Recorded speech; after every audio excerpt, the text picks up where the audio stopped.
Hello, I'm Arlington Jones, and this is the Way I Hear It show. And today, my special guest, we have the incomparable vocalist, Kevin Whalum.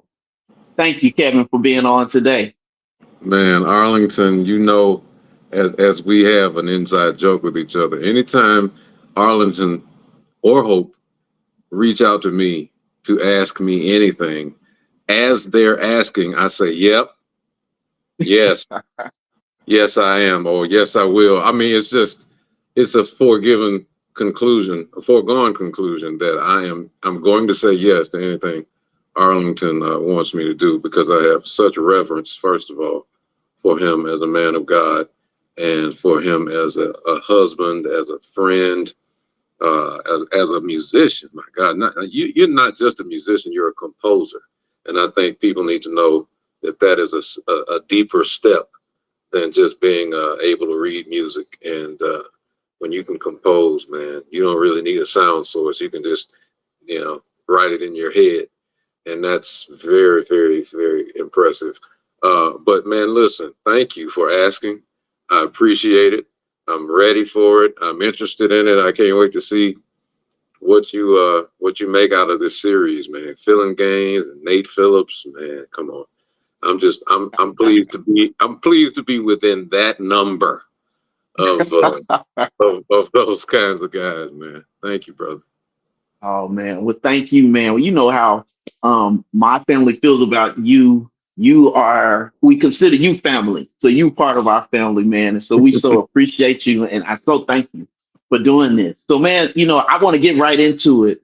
Um, I think to me, your family could be considered like the Jacksons, or is it the Levites in the Bible? Where it's like everybody, you're just a family of musicians and gifted people. But I want to start at the beginning because I'm very curious about your upbringing, and I've heard a little bit about it, but I'd like for you to tell us all about your upbringing in music and what that was like, because you're from Memphis, Tennessee, correct? That's right. That's right. Yeah. Uh, my father, God rest his soul, was a prominent Baptist pastor here in Memphis. And I grew up in the church. I grew up around music, not just gospel now, but this is Memphis. So I grew up around jazz, around the blues, around soul music. Al Green, are you kidding me? Um, so I got a good dose.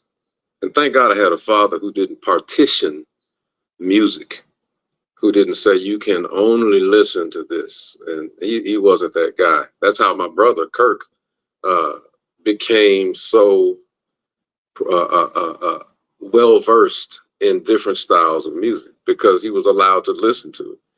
And as long as you understood from where it all came, your talent, your gift, you were not going to bastardize it, right? So you could take in the information from the blues and other genres and just kind of make it part of your bedrock, part of your foundation. And so when I came along, and I'm 9 years younger than Kirk, and 11 years younger than our oldest brother. But when I came along, I was listening to what they had already been exposed to earlier because they still had records back then, right? So if they weren't home, I just went and looked through their records and started just playing songs, playing albums and just liking what they liked, because I wanted to be like them. And my mom used to play soul singers, on the record player. I don't remember my dad really playing stuff, but I remember him singing a lot. And so I just grew up surrounded by the church. Oh, man, we had a music department at my church, Arlington. Oh, my God, man. It was ridiculous. They were like the Hawkins, man, before the Hawkins showed up. I mean, really, Okay. they were ready to record. We never did. But man, I can remember as early as 1972, 3, 4, one of those. I was little, man, but there we had a choir called the Celestial Voices. That was the name of our choir. And just off the chain, man. And always doing, you know, progressive stuff. If we gave a concert, the city was out. I mean, they came out. And I can remember one year they did a version of Release Yourself by Graham Central Station, Larry Graham and Graham Central Station. Yes. Release Yes. yourself. Don't fight the feeling. Man, listen. Yeah. They sang that song, and I knew Larry Graham because he was one of the first musicians. When I say musicians, I mean instrumentalists that I was drawn to, and as a child. So when they did that song, I was just like, "That's Larry Graham. That's Graham Central Station." And man, they had a guy who became my first vocal hero. His name is Winston Merriweather, and Winston, to this day, and he's a retired firefighter now here in Memphis, but he was a wiry dude, very thin and wiry. And he had this really thin timbre to his singing voice. He sounds like nobody else. That's all I'll say. But he was also absolutely spontaneous.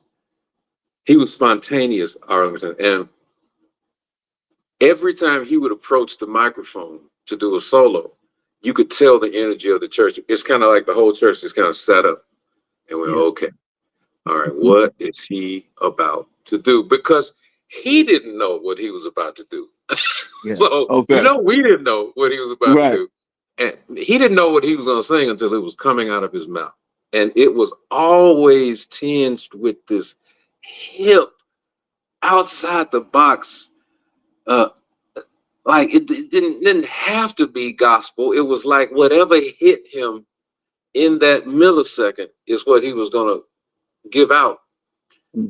And I used to just be like a kid in class. I would just be taking mental notes of this man's energy, of his confidence, and it became part of who I am now. I'm not kidding you. If it had not been for Winston Merriweather's influence on me as a vocalist, I wouldn't be the type of vocalist I am today. I'm not saying I wouldn't be singing, but I wouldn't have the same approach. I wouldn't have the same ideas that in any given moment I trust it. I trust that idea. I trust what I'm about. Whatever it is, I trust what's about to come out of my mouth. That's what Winston taught me without knowing he was teaching me. And I have given him his flowers since then to let him know how impactful he was to me personally. And so my approach to music and taking in music came from, first of all, church, and then the music that was played in my house, and then just being left alone to find my own sound. I can remember standing in the mirror hour upon hour, singing to the reflection, just mimicking whatever was playing on my record player. And most of the time I was mimicking bass guitar lines. I was mimicking Larry Graham. I was mimicking stuff like that. And then secondarily came singers, Ray Charles, Sly Stone, Larry Graham, Stevie, Donnie, Al Jarreau. And these were Michael Franks, James Taylor, Bill Withers. These were the earliest entries into my musical catalog of what I thought good music was. Those names I mentioned lived prominently on the first two rows of my mind because they were everything to me. They were the filter I ran other music through to see if it qualified. You know what I mean? So yeah, I don't want to go on too long, but those are my bedrock memories of coming into my awareness of music and how it would come to shape who I am. Okay. Yeah. Well, I'd like to say the name of the church is Olivet Baptist Church. Is that right? Because it's your father's Baptist church. And is your brother now your brother? Is your brother the pastor now? My brother is the pastor of the new Olivet Worship Center. They went through a split about 25 years ago, and one faction went left, my brother went right and changed the name of the church to the new Olivet Worship Center. And so now they operate under that auspices, and they moved out to an area of town called Cordova. But yeah, it's still essentially Olivet is what I recognize as Olivet. Yeah. And Yeah. so yeah, That's that was great. the name of the church. Yeah, my father Okay. was extraordinarily proud of that church. His whole identity was tied into it because he took it from uh, virtual obscurity to being in the 70s the largest Black Baptist church in the state of Tennessee. Now Mm. that's quite an accomplishment for a Black church in the 1970s, coming off the heels of Martin King and the civil rights situation. That's quite an accomplishment. And now it was by no means what is known as a mega church today. Mega churches today are 30,000 seaters, TD Jakes, Creflo, those guys. And my father's church did not approach those behemoth numbers. I mean, but we did have a weekly attendance of 2,500 people. That's Yeah. huge in the Yeah. 70s, where most churches might have had a couple of hundred. He had 2,500 cars parked all up and down the street. And so he was uh, a force to be reckoned with when it came to having an opinion about things going on in his congregation or in his city. So yeah. Yeah. Yeah. Well, one thing that you just said that really stuck out to me was the fact that you weren't allowed to, I mean, you weren't subject to having to only listen to one style of music. Because Hmm. and I know you being the younger of two brothers, right? You're the youngest, right? Of Youngest the of three. of three. Yes, Youngest of yes. three boys. Youngest of three boys. Yeah. Yes, yes. So yes. I was trying to say you have two older brothers. I guess I should have said Right, it like that. right. But I understand that yeah, I mean, you don't always hear that because sometimes, and we are the same in that I grew up playing in church, but and my parents were the same thing where they allowed me. I knew where my gift came from and what I was supposed to do with it. So then listening to other stuff wasn't a problem. They could understand that God was the creator of all creativity. But for Right, me, he gave us the ability to create. I have to say it that way. right, right. I do remember when you said what you said about your father. It reminded me that one time in church when I was younger, that I played some stuff. My stuff, early on, once I went to college, I come back to the church and they play, and they were always very supportive. It allowed me to play, but my style changed, and it didn't really sound probably all the way gospel. It sounded um jazz, whatever you want to call it. But I remember one of the people after the one of the deacons after the church was like, "Man, you're a very talented young guy. And, I hear you playing, and just keep with that, but just stay with God."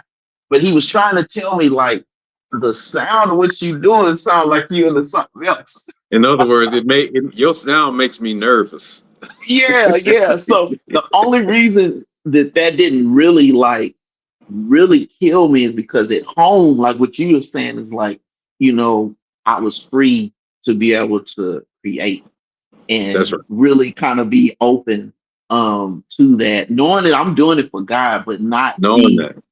not be confined to one type of sound. That's And right. realizing that God, if he's a creator of it all, then it's not likely that it's gonna be just one type of sound. One sound can't be. Yeah, It yeah. can't be. Right, right, right. When we look at all the beauty in the world that God created. So that really stuck out to me when you said that, and me knowing you, and of course your brother Kirk Whalum, who we know is a great saxophonist. And yes, knowing you all, knowing that the music that you have put out in the world, that yeah, it makes sense of how you are. Hmm. So in high school, were you singing and doing things by the time you got to high school? Were there opportunities like in school too? Obviously, I know you were singing in church. Right. Well, I started, I guess, singing. I sang in a couple of talent shows in junior high school, but they weren't like anything where you win or lose. You Mhm. just showed your talent. But then when I got to high school, yeah, it was all about. I was in the choir.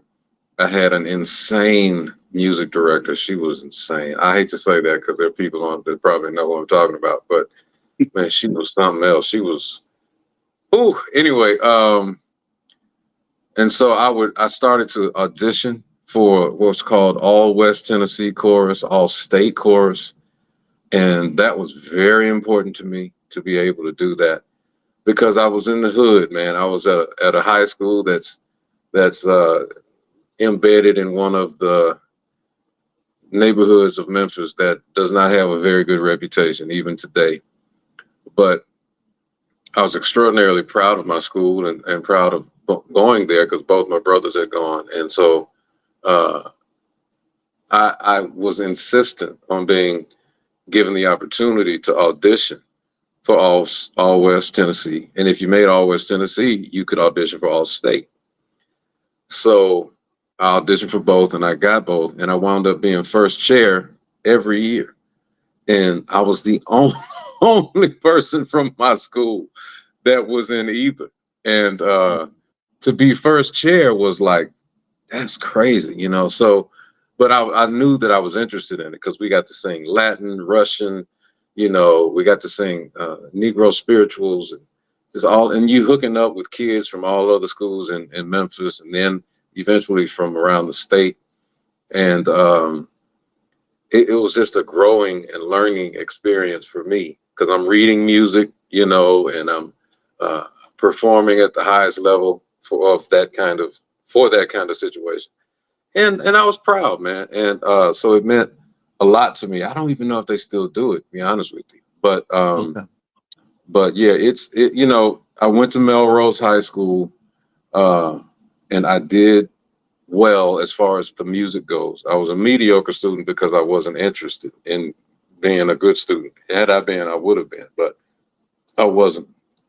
And I think yeah, did I answer Yeah, you whatever the did. You last did. question was? Because Yeah. I can get off on a tangent. You have to pull me back. No, no, you did.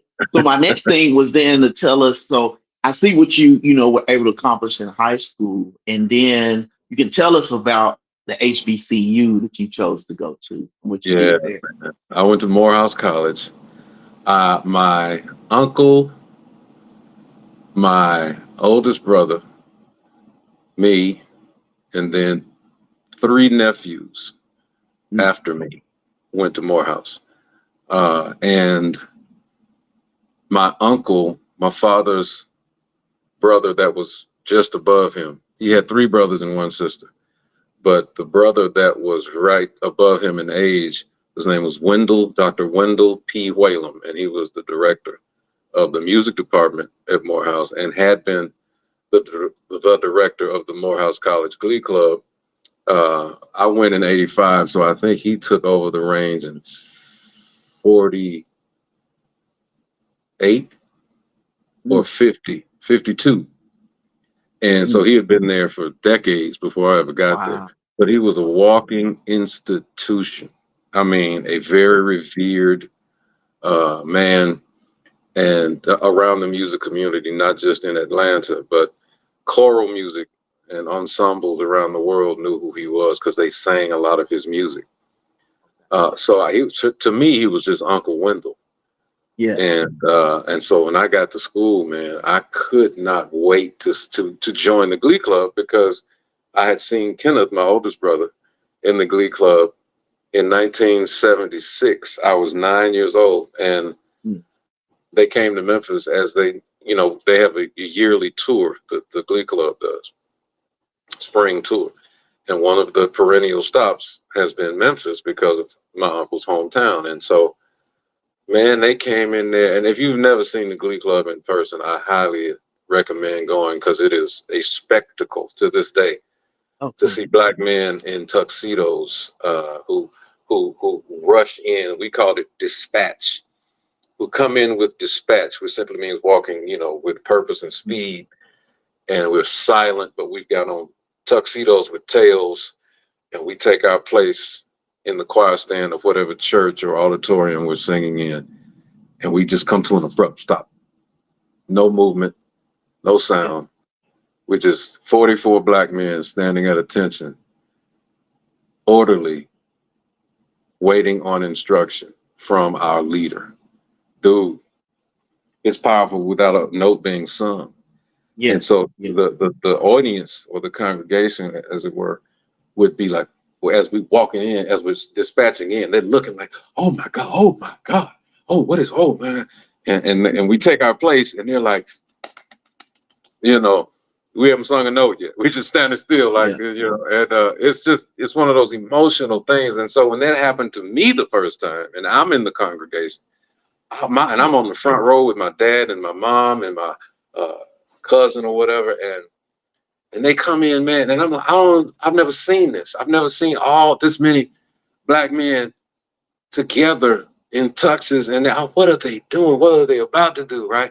But then they stand still, and then my own uncle comes out from the side, and Yeah. everybody stands up and applauds, and I'm like, okay, something's going on. I like this, right? So it Yeah. was just Yeah. I got caught up, man. I got caught up in the pageantry, in the meaning of it all, the transmission of what that means for black people to see. And Yeah. man, I tell you, brother, it got me early. I said, all right, I don't know what college is yet. I was 9. I'm like, I've heard of the name, but I don't know what college really means. I just know I'm going. I just know Right. I'm going to do exactly what this college stuff is right here, because that's my Yeah. brother up there, and that's my Yeah. uncle right there. So I said, Wow. all right, I'm going to whatever this college is called Morehouse, and I'm going to do Mm. exactly what they're doing. And that's what drove me, man. And that's how I wound up going there. Wow. But of course, once you get to school, being on campus is life affirming. And as a black man, to have the opportunity to hear the truth about your people. It's just like the first week of school, they take an eraser to your brain and they start erasing all of the crap that media and traditional schooling has taught you is real.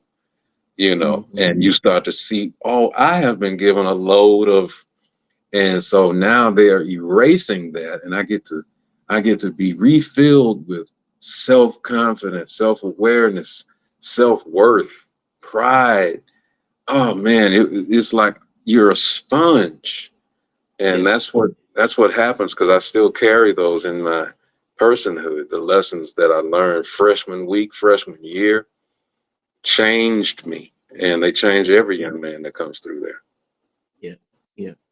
That's beautiful. It reminds me that I did not attend a HBCU, um, but years later, after I was done with college, I had opportunity to be on Tuskegee um University, their campus, and I had some time to just kind of walk around and go to the museums and read and go to the museum building and kind of look, but I could feel it even there just from what I learned from the information that they had in museums. I was like, oh my. But Mm, it meant a lot to me to even spend that time. And then it kind of made me think like, man, had I, gone to one, what that would have looked like. Um, but I know God, the plan that I went was for me. for you. But I understand what you mean, because for me that was a little insight into that, just having time spent on campus and really having the chance where I really got to walk around. I was reading everything, looking at everything. It really it's I Yeah, could only imagine being a student, you know, um, there, what you gain, yeah, what you get. yep. Yeah, so that's beautiful. I have not got to hear the Glee Club, so that's one thing that I need to do, because I know the music is just amazing. I would just When you probably lose it. when you think of where we came from, Yeah, the stories of the slave castles and the voyage, and just all of the centuries long hate and pointed abuse of my folk, man, and to then pare it down to 44 men in one practice room, in one rehearsal yeah, room. yeah, And yeah. listen, let me apologize now, because I do get emotional when I think about this. But I hear you. we would be in the practice room singing together, learning another song, whatever language it was, Latin, like I said, Russian, Spanish, whatever it was, we were singing it, man, in harmony. And when you get to songs like Prayer from Lohengrin or The Impossible Dream, or just songs that resonate on a different level, and you are in that moment, man. My uncle used to take us to a city called Hampton, Georgia. In the first week, upperclassmen hadn't even gotten to school yet. This was during freshman week, so he would take the new members of the Glee Club to Hampton, to a church, to a small Baptist church in a rural area of Hampton. Now, I'm certain it's no longer there because Hampton has been gentrified and it's now all, suburban type stuff. But back then, he would take us to this small church that he had taken classes to for I don't even know how many years. But when you walked in, it was all hardwood floor. It was probably 20 by 40, the whole building. And you walk in and you've got 2 rows of chairs, like maybe 5 and 5, of folding chairs in the front, facing the pulpit. And old people in those chairs, 70s, 80s, 90s. And Doc, we call my Uncle Doc, Doc wouldn't allow us to sit. So we had to line the walls on either side of the church and in the back and just stand up for the service. And it was purposeful because he wanted us to see, not just hear. He wanted us to see what they were doing. In Arlington, they would, what shape notes are. So shape notes, for those who don't know, were to help those who could not read, much less read music, but who could not read, sing the notes that they were supposed to sing. They taught you the words. You didn't read the words. They taught you the words, and the whatever shape note it was that was written on the paper, square, circle, triangle, rectangle, was assigned to one of the solfege. So do, re, mi, fa, sol, la, ti, do was circle, square, triangle, blah, blah, blah, blah, blah, right? So the man would stand up, give the tonic, do, do, do, do, do, and then he would count it off, man. And I mean, everybody in those two rows of chairs, he would go.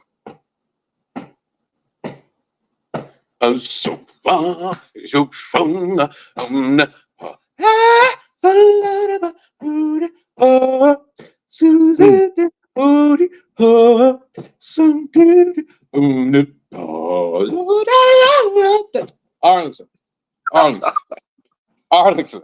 I'm serious, man. You would be standing on the side like, what is am I experiencing? What is this that's going on right now? And when you would leave that place, we got back on the bus, dude, like we had been to see Michael Jackson, but we were like, bro, did you hear? Man, we need y'all. So my uncle was like, this is who we came from. This is how we got it done without knowing how to read. This is how we worship. This is how we sang and praised God in that context, man. I'm 58, and I was 18 when I went to Hampton, and it's still as relevant to me today as it was then.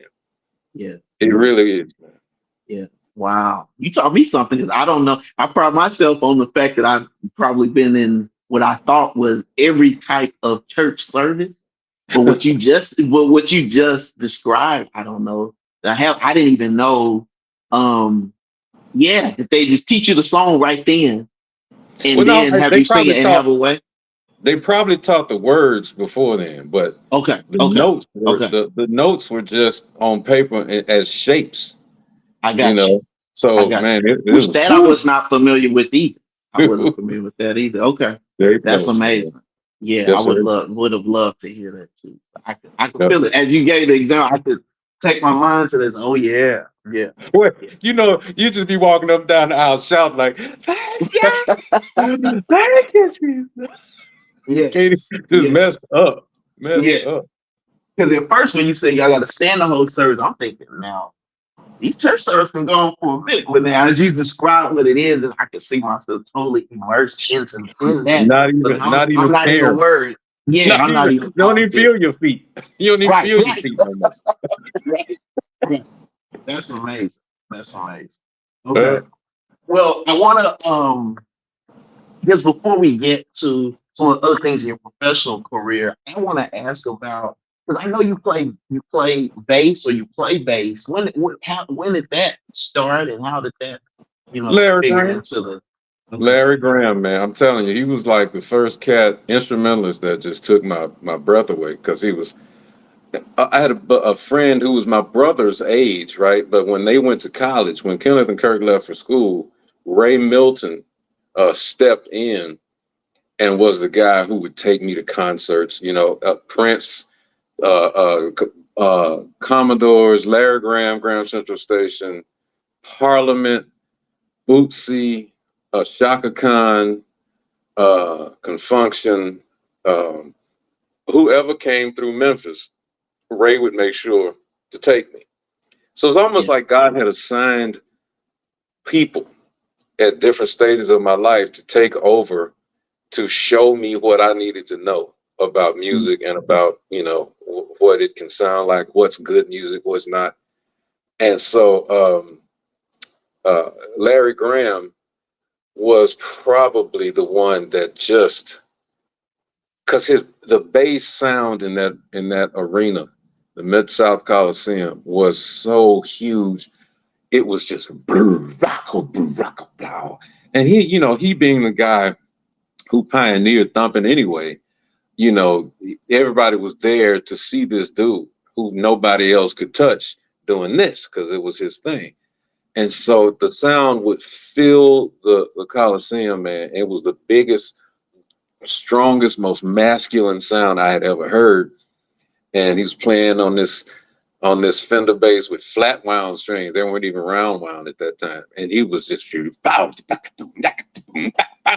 and I'm like, oh, I yeah. got to play that instrument. I got to learn how to play that instrument.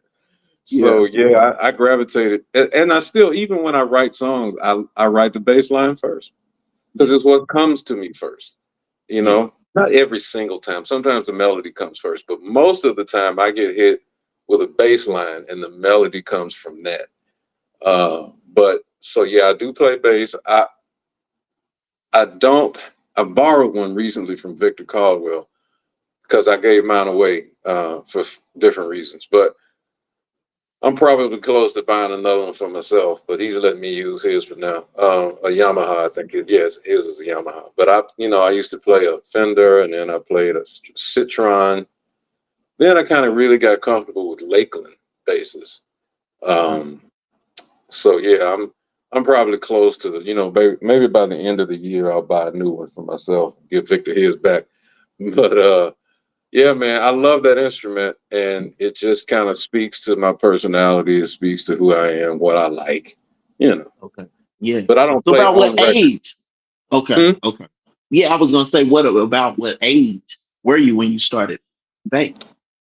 Well, mimicking like I was playing, I was probably 8, but Yeah. actually getting my hands on a bass.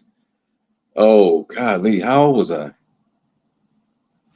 13, maybe, before I got a Okay. real bass.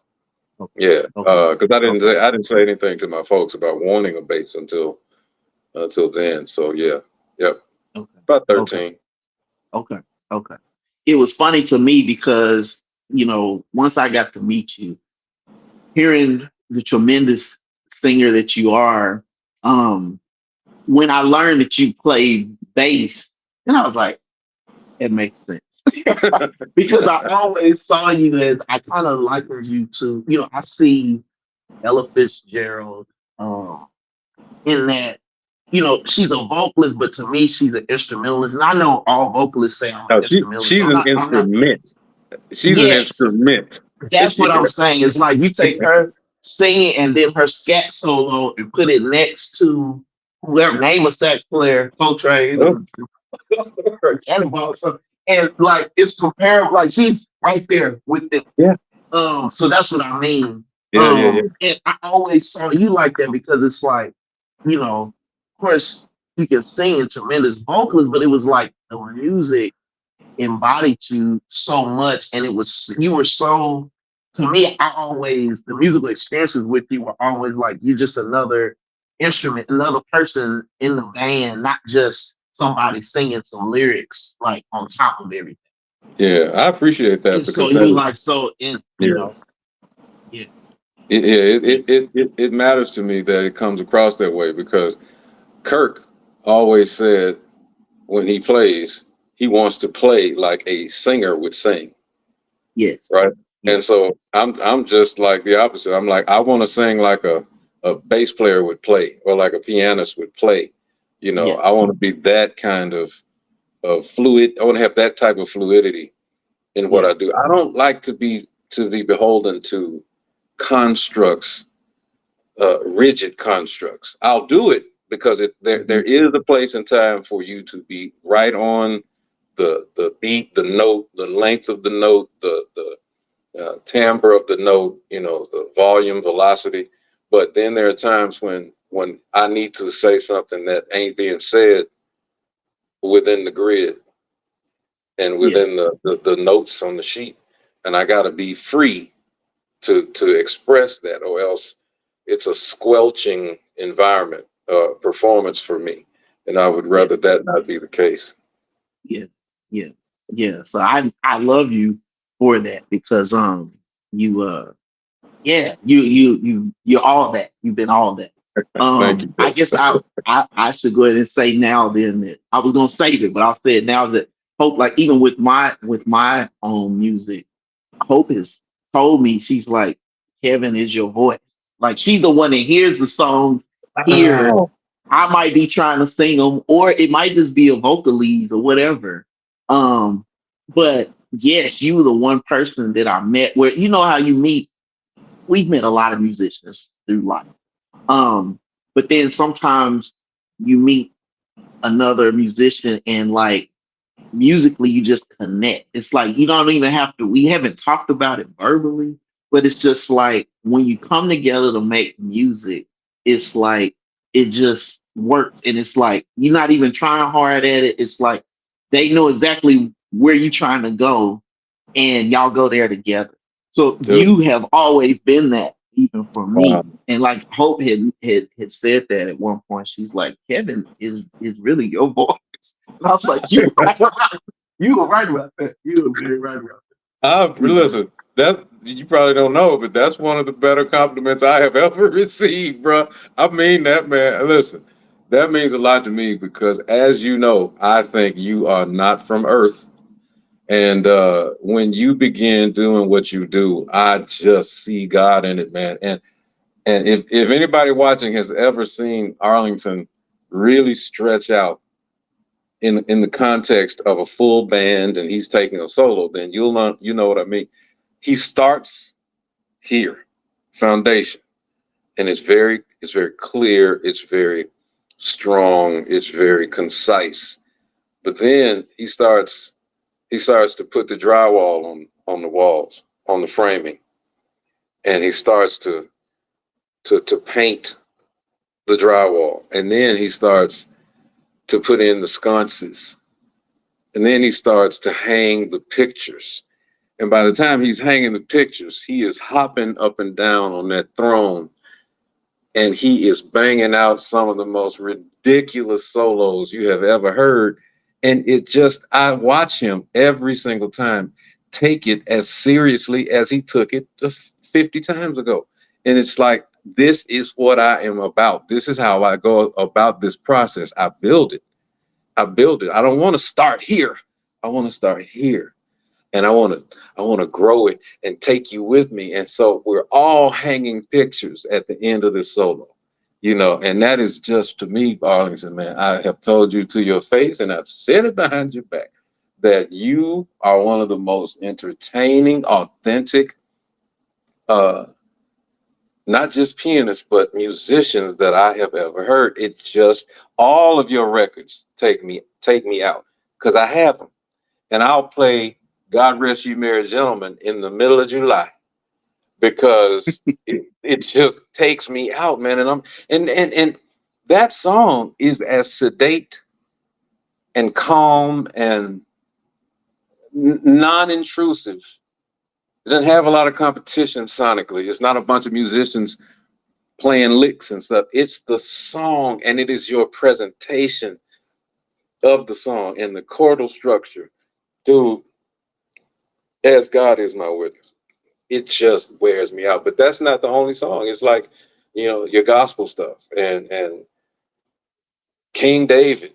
It's just, man, honestly, I could talk about you forever, but I know you want to talk about other stuff. So Right, right. I was just like, I want to talk about you.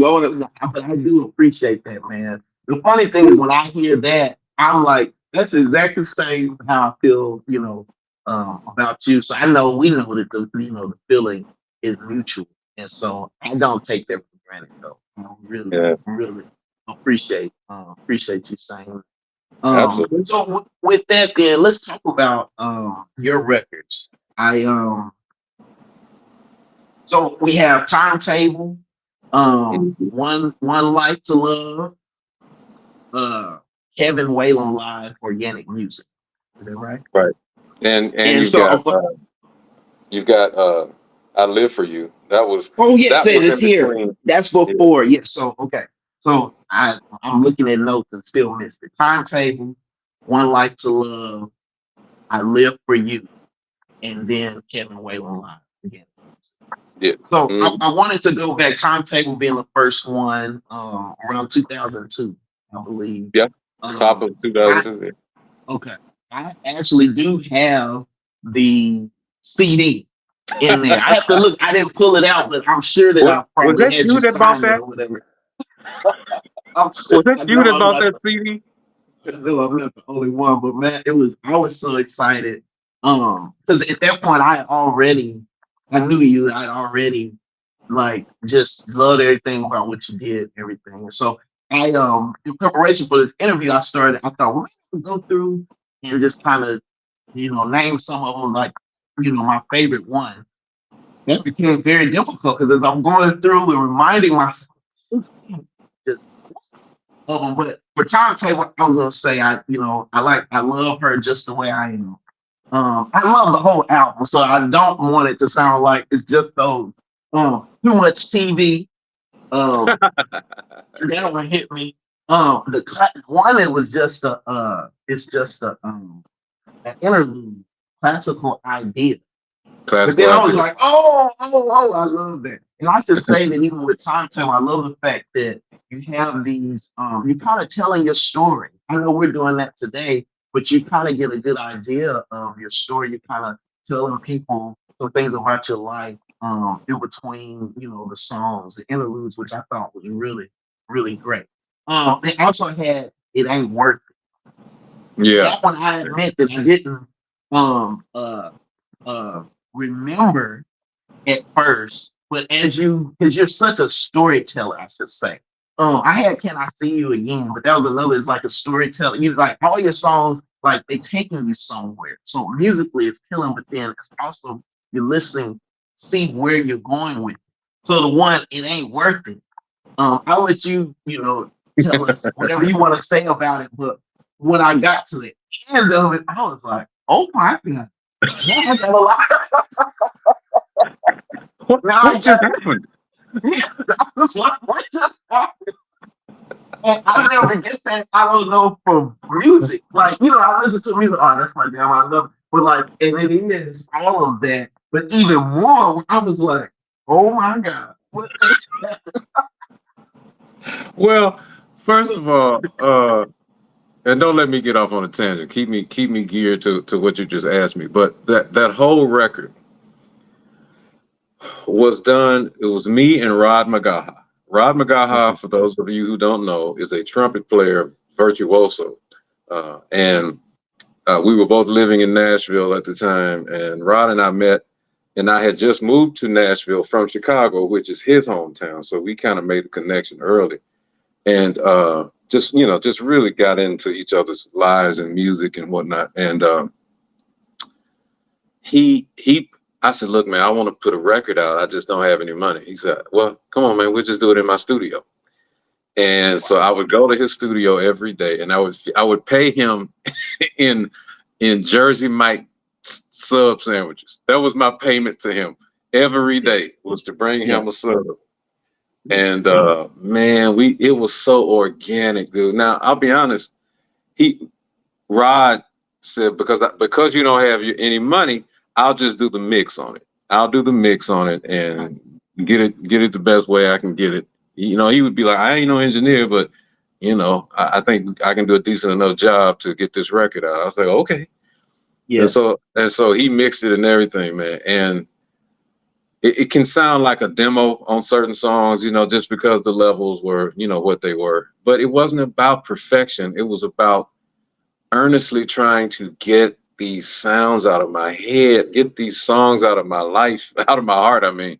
And so that's what we did. And so I would have all of these. See, I grew up revering songwriters, revering lyricists like Michael Franks, who didn't have to write about having sex, making love. It was the way he would put things. It was the way Steely Dan would put things, the verbiage that they would use, and the vocabulary.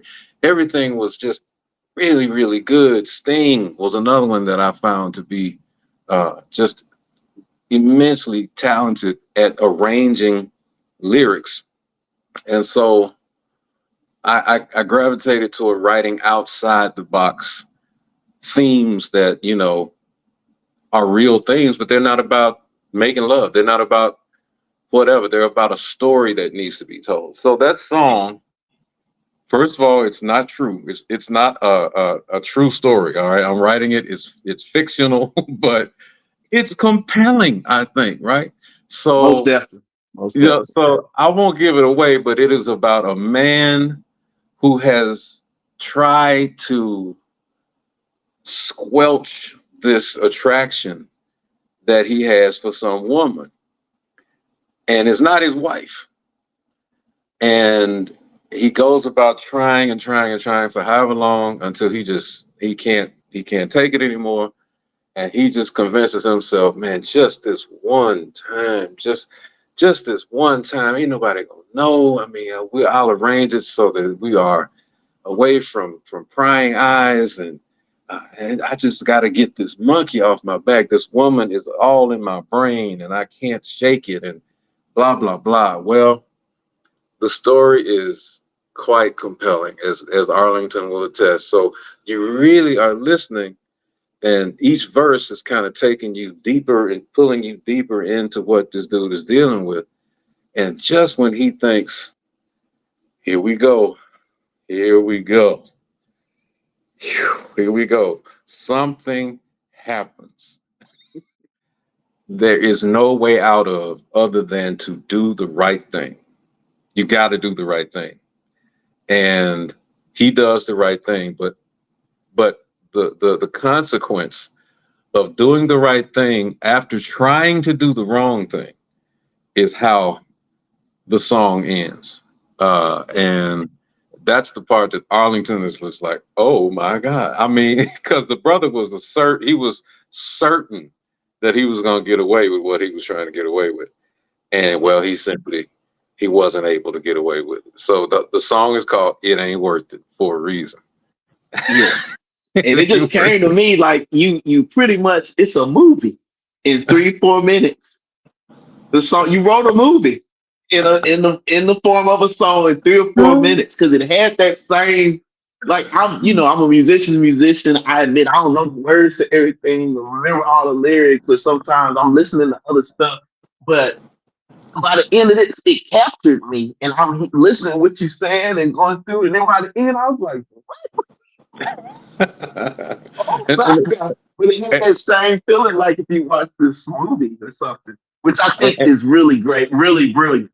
I think that was really I appreciate it. And if you think about it, the chaotic trumpet line that Rod is playing is so appropriate given where we are in the lyric, because he follows along spiritually. He follows along with what's being said, and then at a certain point, man, he just goes nuts.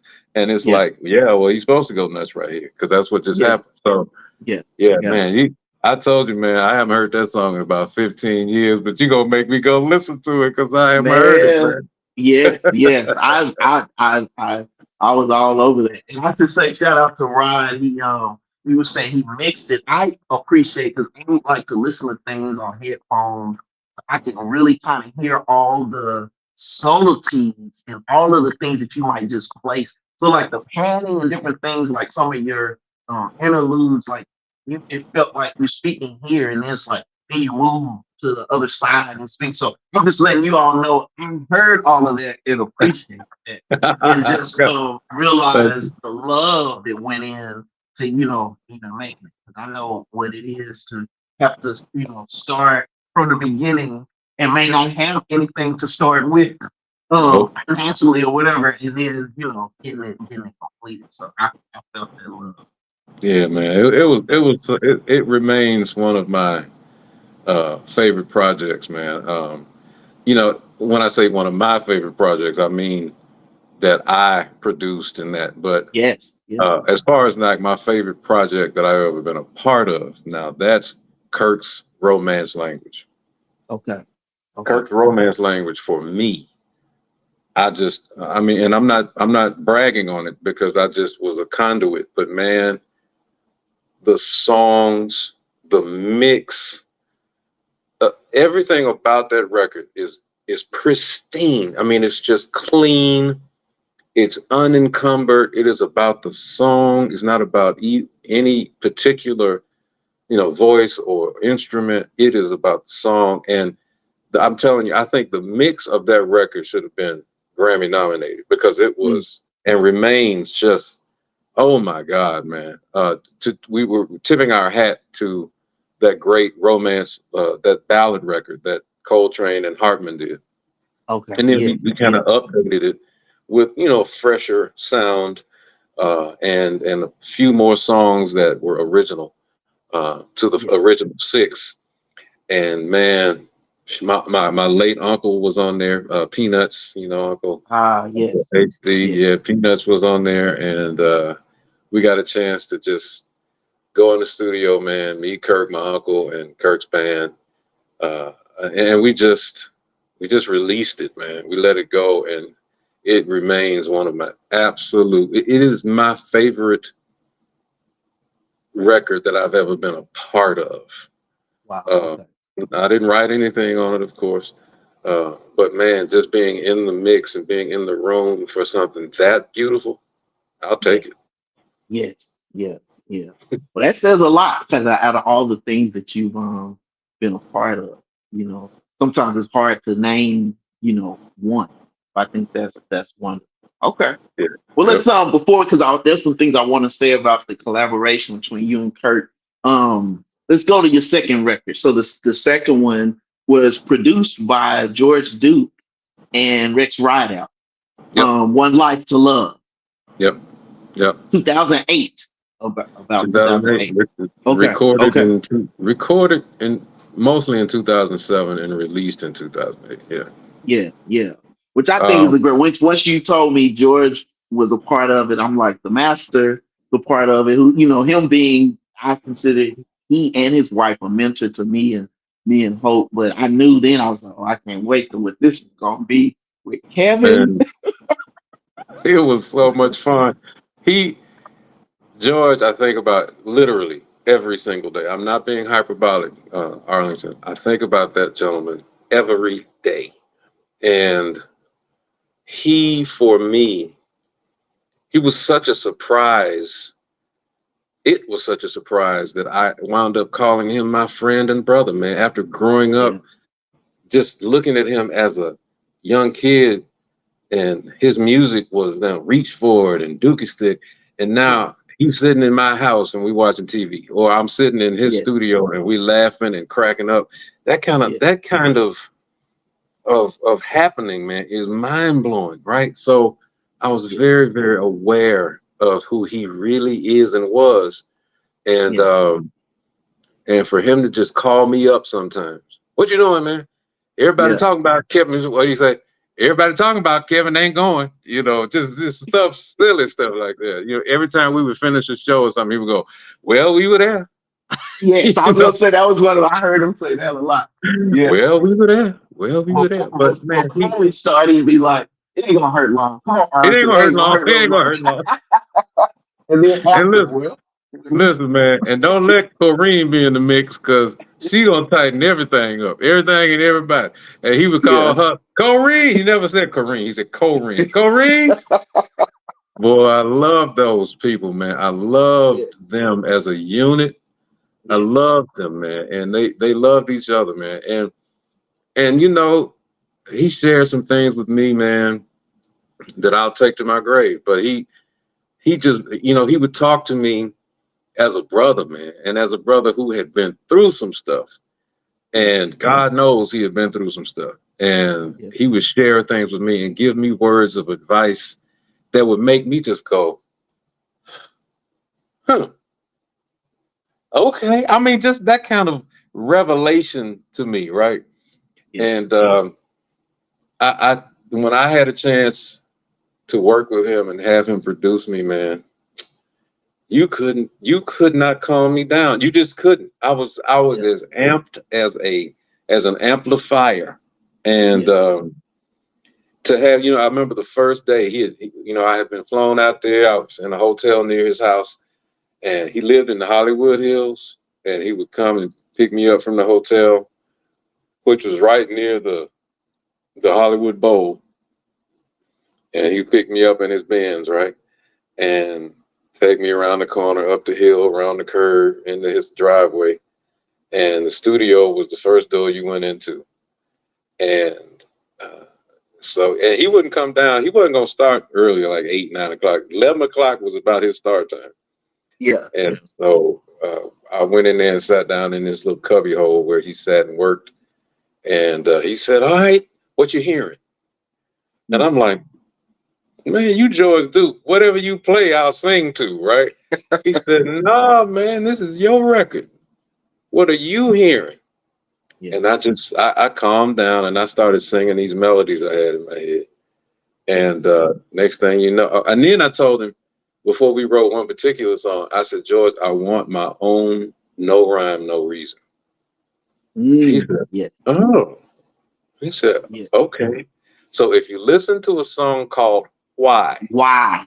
I know. Why, Yes, yes, that yes, I wrote with George.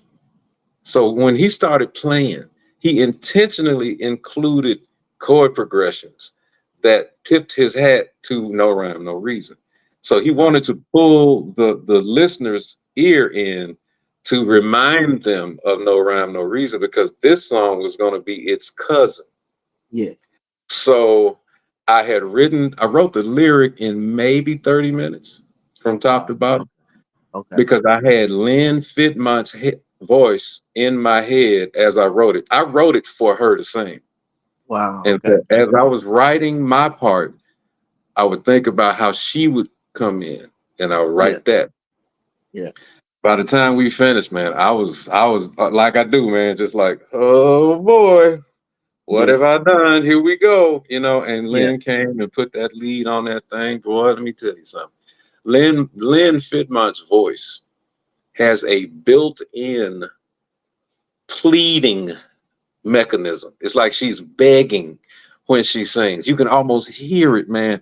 And Yeah. that for me is a sincere, like, mind bender. It's like, man, she sounds like she's pleading.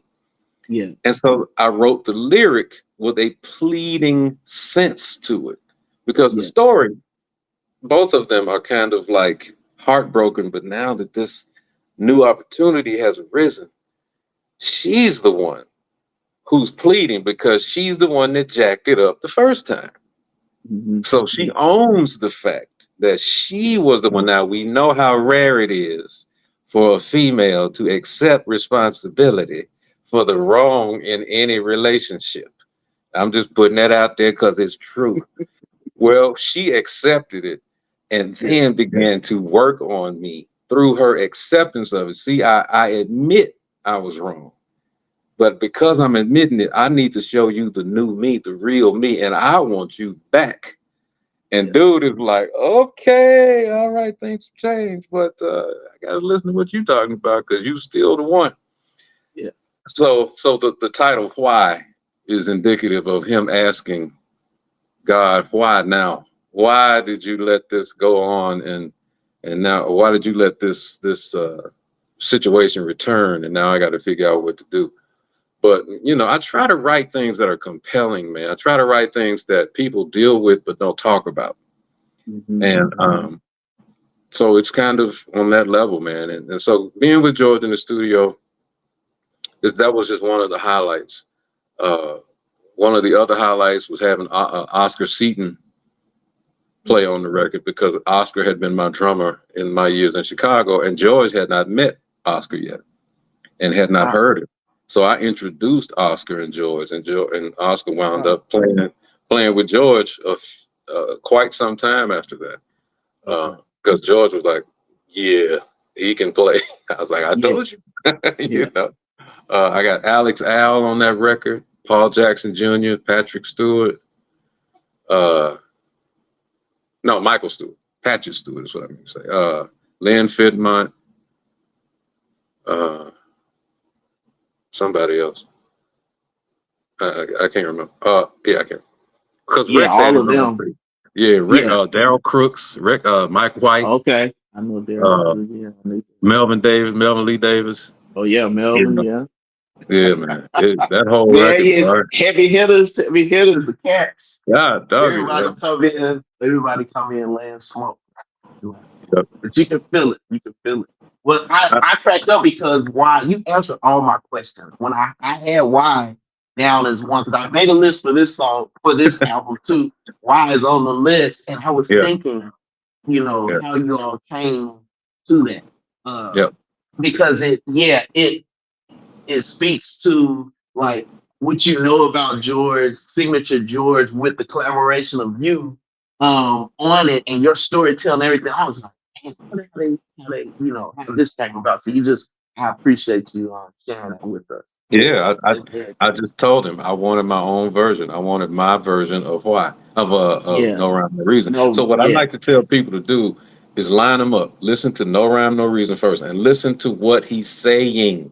Yes. And then listen to why, and listen to what me and Lynn are saying, and you'll hear the chordal agreement in both of them. But you'll also hear some like, man, whoo. There's some lyrical stuff going on in there too. Yeah. So I need to go back and listen again for the lyrical content. Having played No Rhyme No Reason with George, as soon as Why came on, then I heard that, of course, and knew that that's the direction it was going.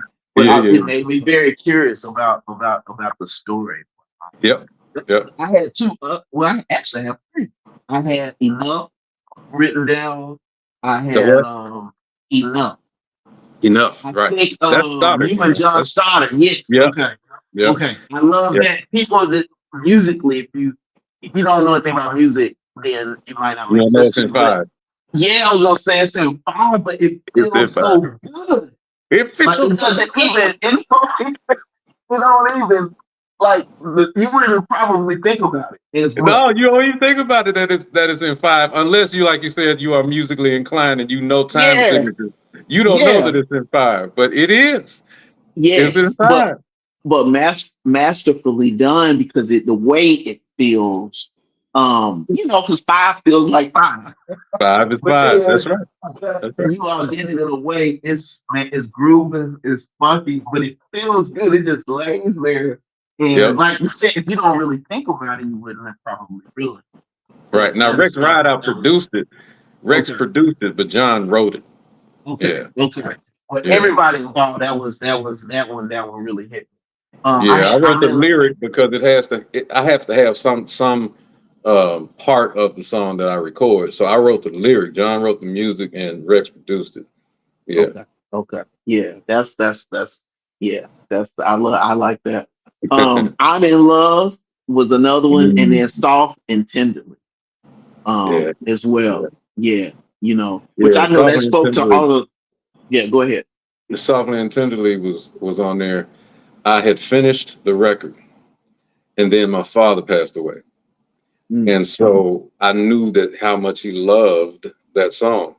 So I said, look, I'm gonna go and add this song to the record before it gets mixed and whatnot. And that's what I did.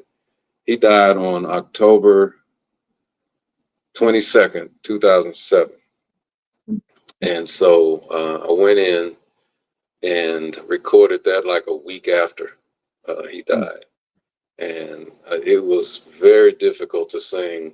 I don't know if you can hear me crying on there, but I definitely was. I felt And it. I felt yeah, it was heavy, man. But you know, my family believes in the spirit being who we really are. And so when there is a casket in front of the church, it just is such a somber reminder of what has happened. So my father, in his infinite wisdom, left his body to medical science. So there was no casket. He had a framed picture of himself doing what he was known to do, which is preach. He had a framed, like it was huge, like I don't even know what you call that size, but it was a very large picture of him on an easel in the front of the church. And we had a memorial for him, not a funeral. And I sang that song. That's not what you hear. That's a studio version, but I sang the song subsequent to his death. And, you know, it was just one of those songs and times that, you know, you got to do it. So you just got to suck it up, get through it, and then you're done with it. You know, and if you only ever want to listen to it again, you don't have to, but other yeah. people can and get from it what they need. Yeah. So yeah, that's that. What was the other one you mentioned? Yeah. I'm in love. Well, before Oh we get yeah, to that, I was gonna say, is George playing piano on Soft and Tenderly? Or Stoddard. who's playing piano? Stoddard's playing. Okay. Right. It Yeah, was really nice. Really nice. yeah. Really He nice. drove up from Huntsville to Nashville Okay. and did Okay. it. We did it in maybe an hour at a Okay. studio in Franklin, and then he went on Really back. nice. Yeah, thank you, Yeah. brother. Yeah. Okay. Yeah, I'm in love. Was fun for me because Rex played piano on it, and so I sang him the melody as I heard it in my head. And then when we got to this one part, I said, now right here, Rex, I hear a monkish style clashing Mm, of notes, okay. two notes right there next to each other. And I need for those to ring. And Yeah. he didn't quite hear where I was coming from, right? So, but he did it. And then so we Yeah. took a take and he did the clash. It was a blang, blang, blang, and then he goes on the rest of the song. He said it wound up being his favorite song that he recorded on my record. He said, man, that right there, man, he said that whole thing right there, you were by yourself on that until I heard it played back. When I Yeah. heard it Yeah. played back, I was like, okay, yeah, Yeah. yes, Yeah. that fits, that fits. Yeah. So it's a lot. That was a lot of fun. You know, you're taking me back, man, to to the zeros, '07, '08, and I love that because I don't spend a lot of time reminiscing on my own stuff. Yeah. But that was a lot of fun, man. That season in LA between George and Rex going back and forth, that was a lot of fun, man. And I can remember not on my stuff, but you know, on the Luther Vandross tribute stuff, Mm-hmm. Forever for Always for Luther, Volume 1, Mm-hmm. Volume 2. I was on Mm-hmm. Volume 2 and I did a duet with Maysa. Okay. And we did oh God, which song? It'll come to me.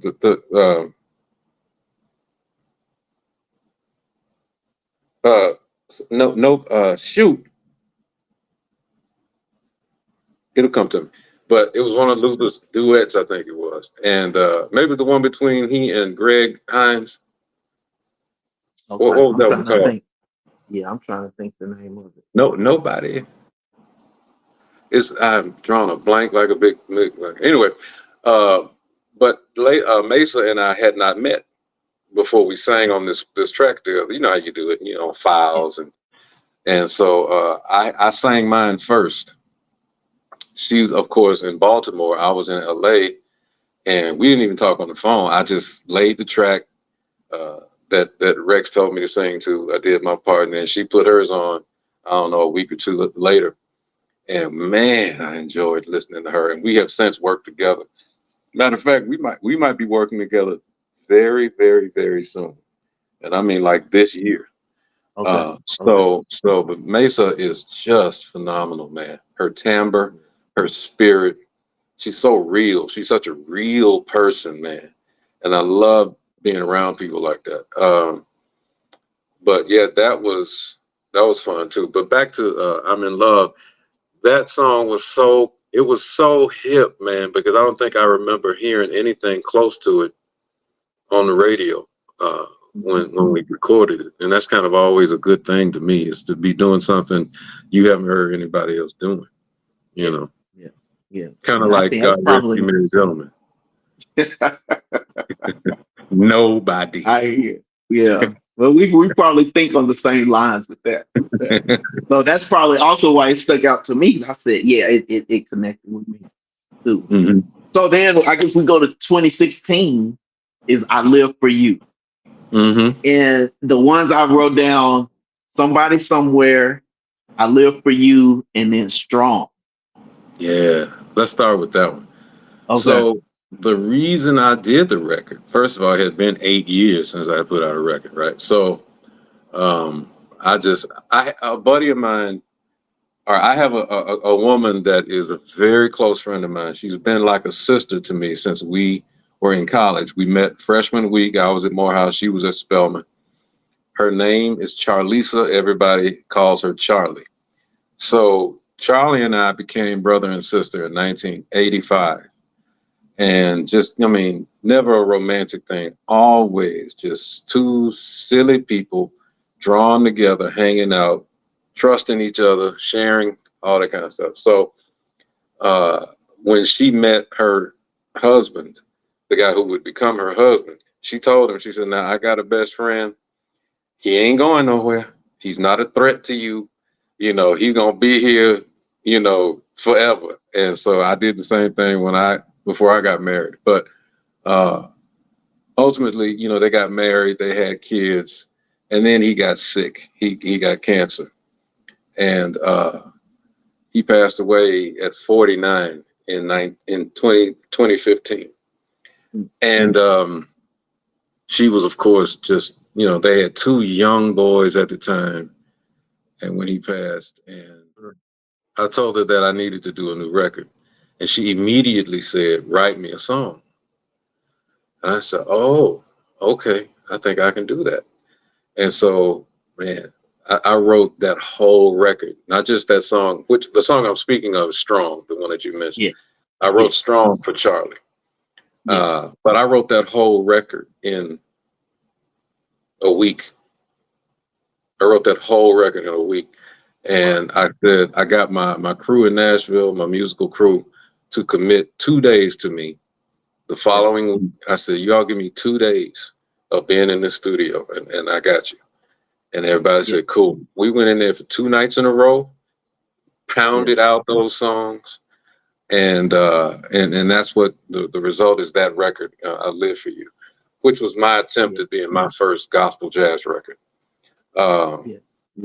But Strong really resonated with audiences that heard it, because it's a powerful song, man. It talks about Charlie. It talks about their story, how they fell in love, built their dream house, had 2 boys, full of love, and all of it. And he's an executive, man. He was with Kodak. He was with Pizza Hut. He was with when I say Kodak, Kodak, Pizza Hut. I think he was with Harbor Freight Tools for a while. He was an exec.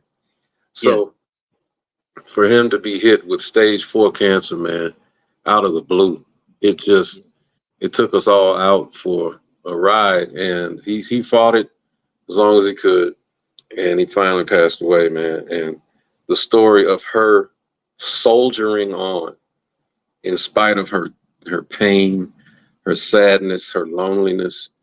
Dude, you sing that song. I can't sing it too many times. I've sung it maybe 5 times since I put it out. She was in the audience one time, and when it was over, she came up to me. We were at homecoming, and I was doing a homecoming performance. And so we've got all kinds of classmates that are back in town, and they all knew me. They all knew Charlie. Man, when that song was over, she came up and hugged me on stage, and the place just, you could hear nothing but Yeah.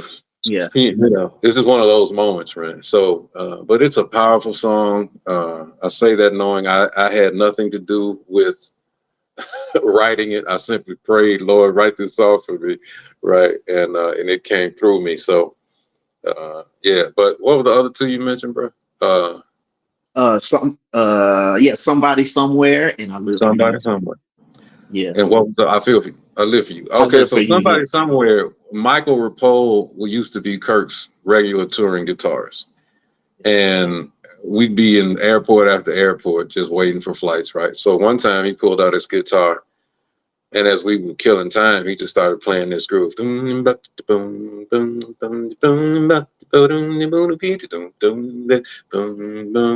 was like, "Ooh, Mike, what's Right. that?" He's like, "Just working on something." I said, "Keep it going, bro." I wrote that lyric right then, bro. I said, "Somebody Wow. somewhere," and it just came, man. So we always knew Wow. that we would record it.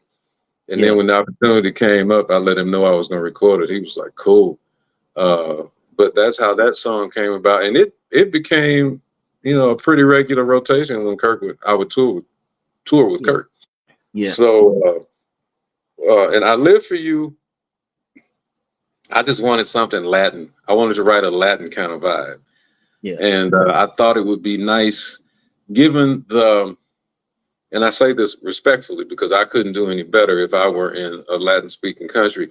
I came of it from the angle of a person born in a Latin country coming to America and trying to learn the language, only managing to learn the most pivotal words in any sentence he's trying to relay. Right. So that's kind of how that lyric came, you know, is that I'm saying the main point of each sentence to get the idea across, because I don't know the full language yet. I can't use articles of speech confidently yet, but the big word, the word that relays the message, are those are the words that I'm going to use. And so you know that's why what was it? Once lost, now found, new life, common ground. Sick, you claim me.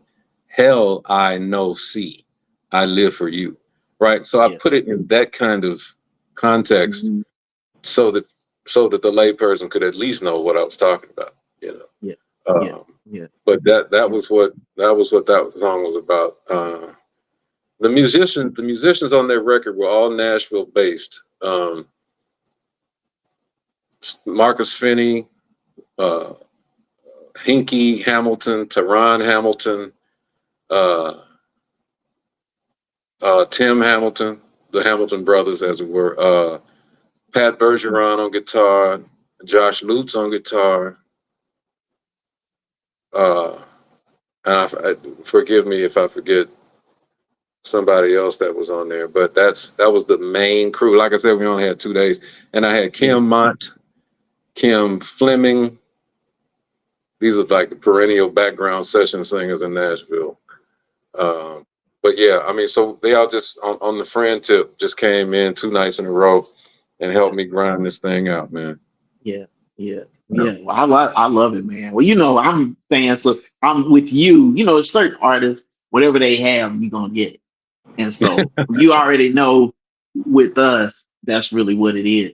And that Yeah. takes me even to the into Kevin Whalum live organic music Mm. 2022. Hoping I think literally if I remember correctly, I think we got it on Amazon Music and then sat in our sofa. We have a little setup with the speakers and everything, and just sat there and listened to the whole thing. Mm. And Date we night. were just like, yeah, yeah, right, right. And we were just tripping on the other thing that got me because I guess you did some of the ones that we've already mentioned, like Somebody Somewhere is on there, and some of the other ones that I had written down as favorites that you redid live on there. But then the other thing that got me was you were playing Cajon as well. And I know you're such a rhythmical and just like I said, you're immersed into the music as you're singing. Yeah. But the concept of the record, I think really hit us really big. We were just like, oh man, we were so glad that he took this approach to doing it, and we really enjoyed it. Appreciate that, man. I get so tickled when I think about that night, about me trying for the first time to ever play cajon in front of a crowd on stage. Yeah, Man, I was so tired, Arlington, after that show, dude. First of all, I was dripping sweat. And yeah, I was just, man, I was like, okay, how many more songs are we doing? Because I am toast right now, yeah, man. So I look back and I get so tickled because of just how tiring that is to have to sing and you're playing cajon, which is a very physical activity, man. For those of you who don't know, Cajon spells cajon, and it is a Latin-inspired instrument. It's a box that you sit on, and that has certain areas of resonance that are aided by little beads that give you the sound. But the higher or lower you hit the box is the tone that you're going to get, a high tone, low tone, boom, boom, boom, boom, boom, boom, boom. And if you yeah, mix those things all up, you get a nice rounded sound. So yeah, man, I had to just suck it up and go through that process. But I was happy for the reprieve in those songs that didn't have cajon, like um, what was the one that the Eric Clapton tune, "Tears in Heaven." oh Uh, yes, yes, yes, yes, Man, I was so happy to take a break because not only could I catch my breath and sing the song right, right, right, right, I didn't have to be leaning over while I was trying to sing. yeah, But yeah, it was recorded at a spot in Nashville, and I had Josh Lutz on guitar and a guy named Jay White on bass and me on cajon. Three people on yeah, stage, yeah, and it was a very Spartan approach, very clean and unencumbered. No synthesizers, no drums, no piano, no horn, and mhm, it was just something I felt like, excuse me, something I felt I could do. But to be honest yeah, with you, I thought I could do it, and I did it. So, yeah. uh, or that's Very why I called it effective. organic music. That's why I called it that, because that's really kind of what it is in a rehearsal. It's Hmm. broken down. It's clean. It's the instruments pretty much unmiked, and it's just organic, man. It's how you can write a song. It's not a good song doesn't have to have bells and whistles. Yeah, A good yeah, performance doesn't have to have bells and whistles. It just yeah. has to be a good song, and Right. that's what I hope I was able to choose of the covers and stuff that I did. Yeah. Yeah, you achieved it. So we really enjoyed it. And yes, like you said, a different approach and scale down. We just thought it was great. And for people that know you, to me, it's I don't know. For me, it's not a surprise because of who you are and what you embody. That yeah, it was definitely enough. Just with what you had. So I thought it was great. Thank you, brother. I do want to. I know we've kind of sprinkled a little bit about your collaboration with your brother Kirk Whalum, wonderful sax player, Kirk. Um, and I know the catalog of music that you've done is so expansive. We probably won't have time to. I respect your time on being able to go through everything, but I know I'm happy that you mentioned, your favorite record, with him. You said "Romance Language," right? Is the name of it. And then what I wanted to also do is that I was doing some in when I was kind of looking back, is the Gospel According to Jazz series, Mm, as well. That there were some really I consider signature kind of staple things that I think you did. And as I went back, I realized there was on each one, there was something that it was like you stamped it in history for all of us. And so then I think after the first one, everybody's also looking for that, maybe not even realizing that. So I just wanted to also mention, so people Kirk Whalum's Gospel According to Jazz. There's chapters 1 through 4. Mm-hmm. And I just wanted to highlight a little bit. I know chapter 1, you did for me, it was iconic because, like, when I think of Wade in the Water / Motherless Child, like, I Mm-hmm. can hear that, you all's take on that. And of course, I've had the opportunity to, perform that with you all, but even still, when I heard it, on record at first, I was just like, whoa. But for me, it was like that type of performance where it's just stamped in, like, you have certain recordings that just become like, it's like almost like a go-to, like you list these as like, oh, but on Gospel According to Jazz, Kevin singing Waiting in the Water with Motherless Child. Like, that's the thing. So, for me, it was that. And then you all backed it up, chapter 2, Tata You Jesus. Yep. And same thing. I think, and I'll let you speak on how, your take and how you all came to do that. But yeah, it just became, really like a staple. I know people gravitated to that. Chapter 3, I have Make Me a Believer, Yep. with you and Layla, Yep. on that. And then, by the time y'all got to chapter 4, to me, it had become, it had just, you all had stamped yourselves as, just a foundation of, um a catalog of that being a specific thing. Like, to me, Gospel Corner Jazz is almost, it's just like a foundation of something that you just know that it was a relevant part of history, and you look forward to each chapter, Mm. of it, Mm. of it. So Yeah. for me, and knowing you, and like I said, having the, I guess, perform some of those with you all, but it just, yeah, when I think of those recordings, it's like I can hear it, in my head, and you all just made it a staple. Wow.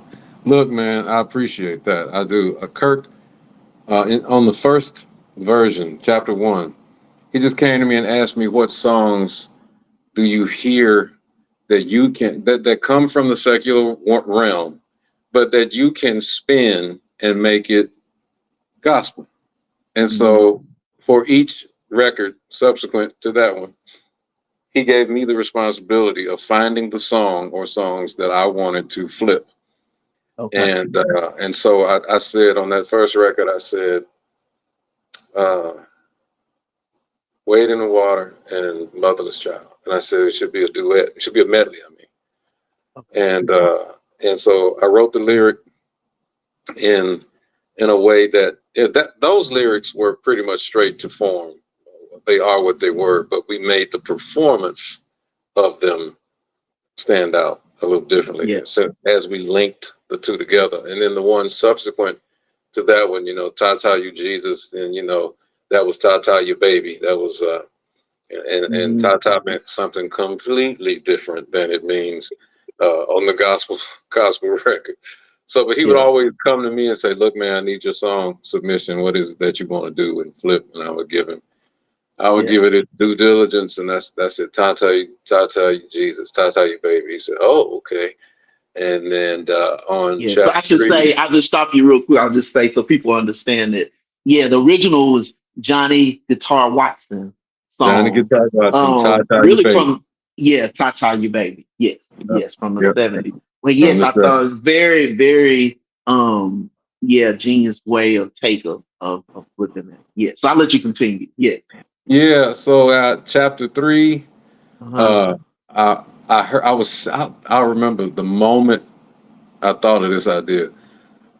We were in that season of trying to find a song, and I was sitting in Schlotsky's Deli eating a sandwich, and Luther's uh, uh, Luther's duet came on.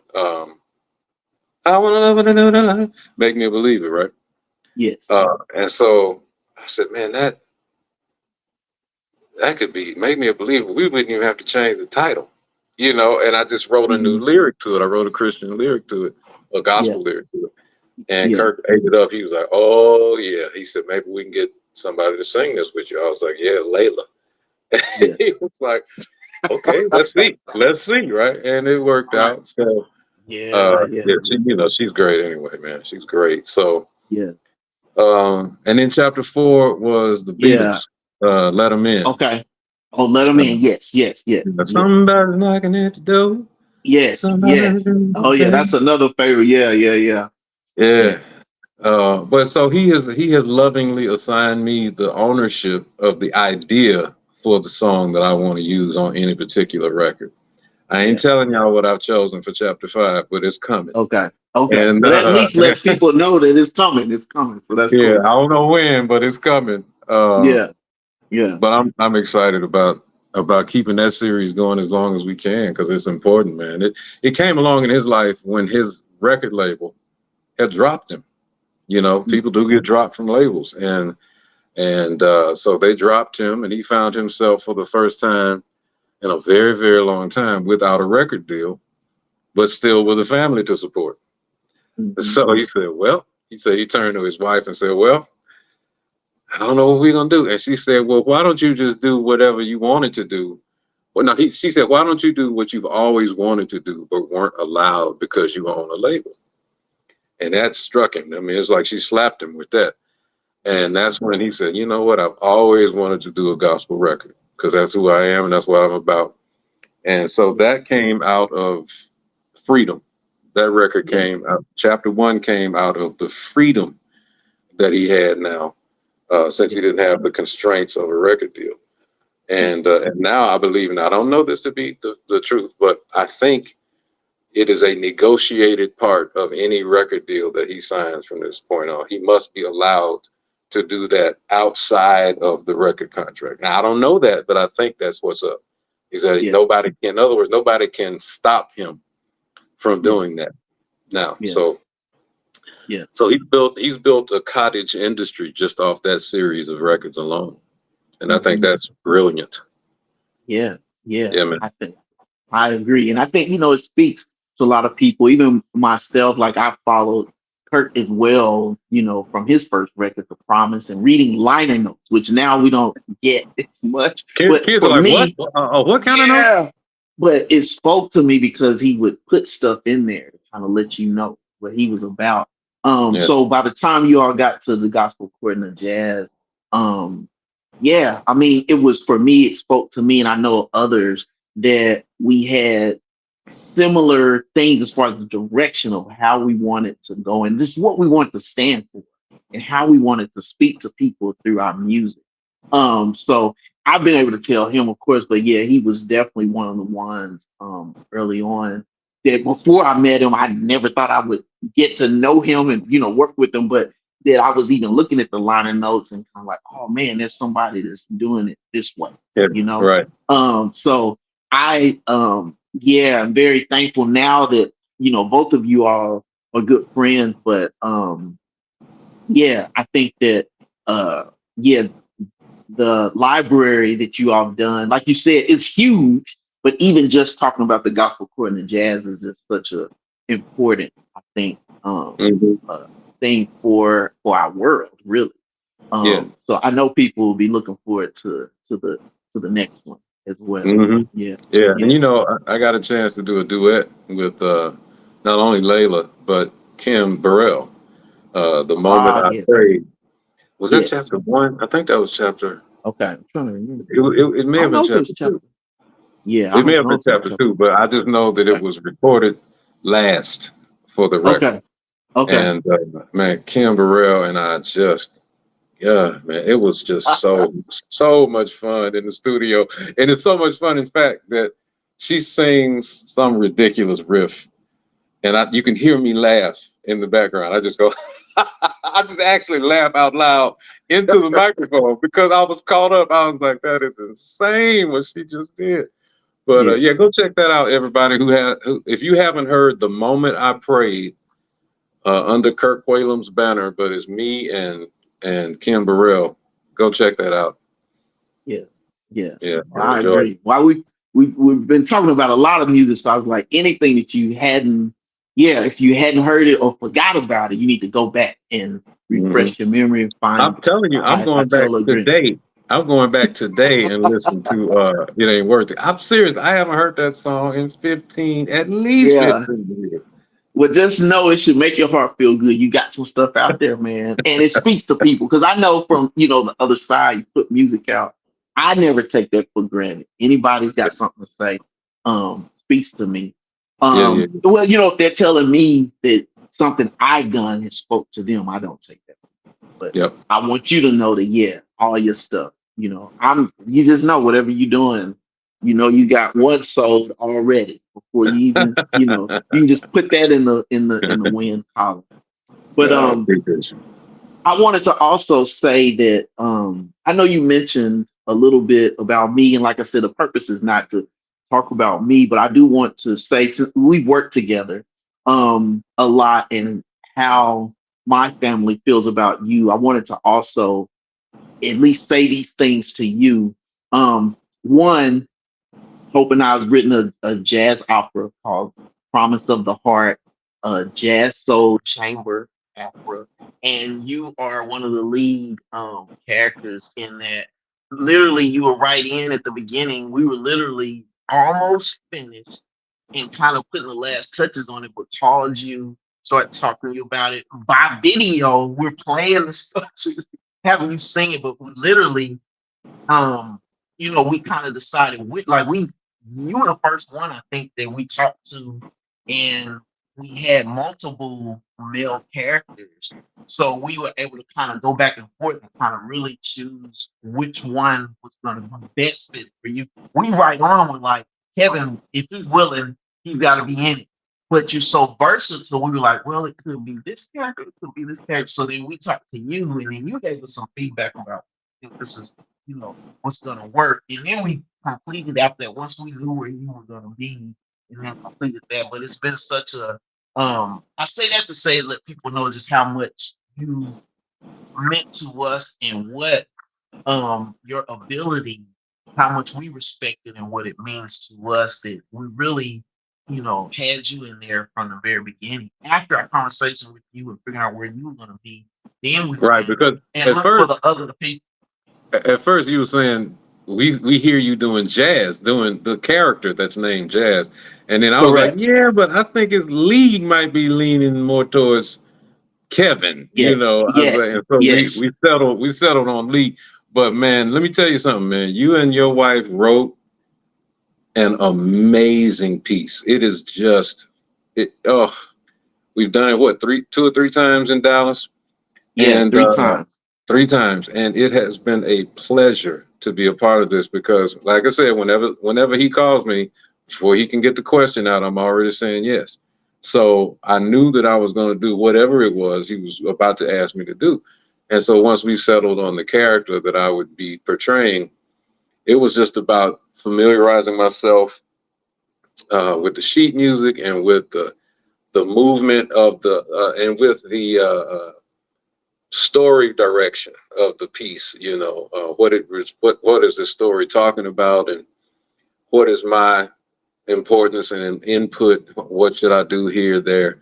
And man, it's just so very good, Arlington. It's so good, man. It's so there. You and Hope don't sit behind anybody when it comes to ability and the ability to uh, relay an idea, a musical idea, because you take your time with it and you plot it out and you do the necessary due diligence to hash it out, to beat the dust out of the carpet, and what's left is a very clean, orderly tapestry of musical ideas and left turns and soul and funk and blues and jazz, and it is just so well done. Anybody watching this that wants to bring this production to your city, to your country, you need to reach out to Arlington because we are ready to do something like that. It has been tested, it has been proven. Audiences have responded very well to it. It is a jazz opera, but it is not the kind of opera that can make one ear weary, give one ear fatigue, because you're not going to stay wherever you are very long.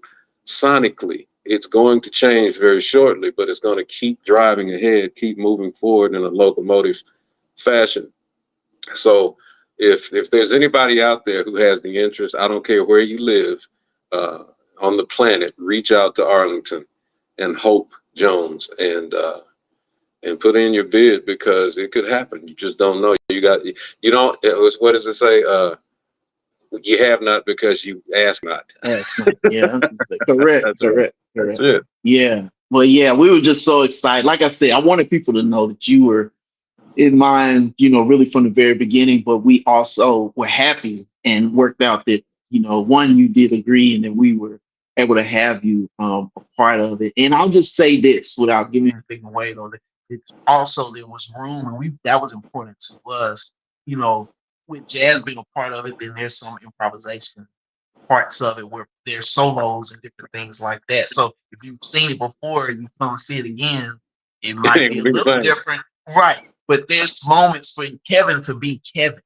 And Yeah. that was like, once we knew you were going to be able to be a part of it, it was like, I would not do this without allowing Kevin to be Kevin. It's like it would just be a sin if we ever do that. So I want people to know that, yeah, and of course you knocked that, out the park. It was just really amazing every single time. So to me, the joy of it also is having those elements, like you could actually see it again.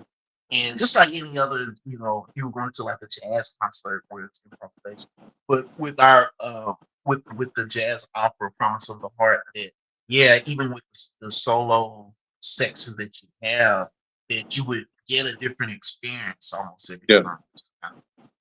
Yep. Exactly right. But we're so excited about the whole cast and everything. And Me the too. other thing that I just want to say is that when we did, you're on my Groove album. And I just want to give you your props on that because there were a couple of things. One, Hope wrote a song called Rhythm Within Me. She's more than capable of just singing the song herself.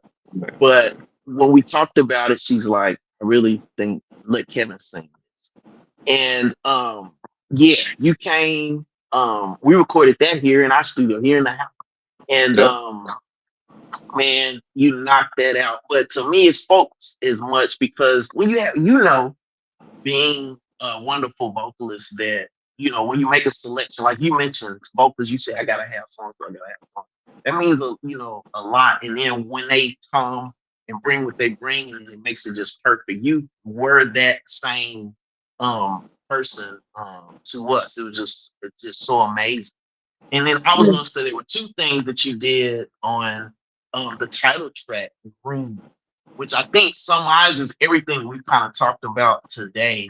Um, that song, I don't know, it might be 9 minutes long on the record, but the whole second half of it was originally improvised. And in Mm. my mind, I originally had you come on because there's some vocals on there, and the band, Ricky Lawson, me, Dwight Seals, Nate Phillips, sang it. We sang it together, but none of us consider. Nate probably considers himself a real singer. I don't know if the rest of us do. Ricky, So then man, Ricky. I know Ricky Lawson. Oh my God, the great drummer. But I wanted you to kind of like legitimize it by like we put Kevin on there, like somebody could really sing. And like I mean, in my mind, I was thinking if I bump him up a little louder, whatever, it'll make it sound right. I was thinking I hear my voice too prominent or whatever. But so you did that, but then when we played the track for you, we just let it run, is what I remember. And I'll let you interject.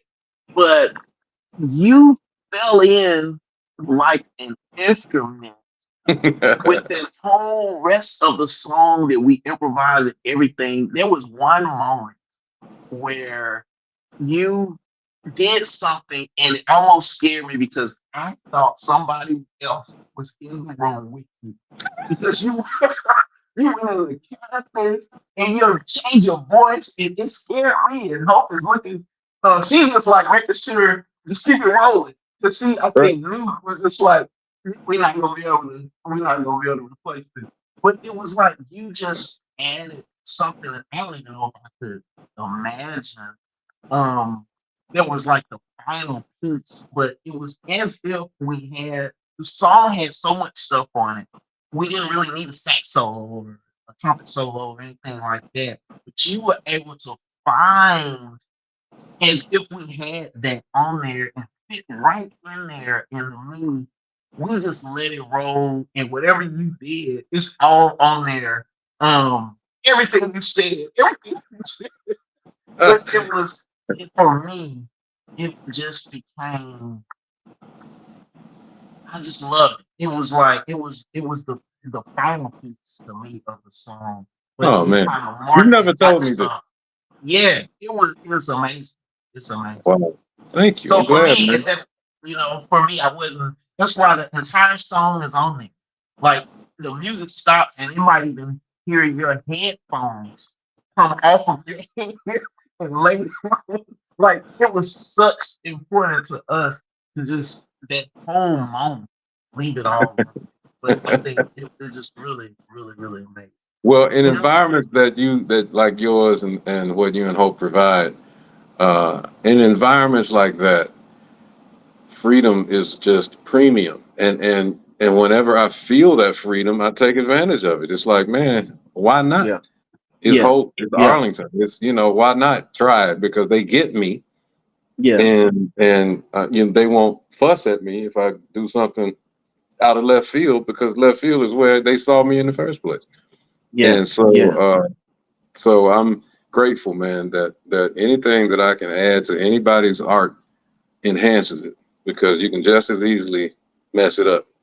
yeah, So I'm always prayerful whenever I'm asked uh, to participate in somebody else's art. I'm always sensitive to what they're looking for, and if I have the freedom and they give it me the freedom, then I'll try and see if I can put something in there that is meaningful.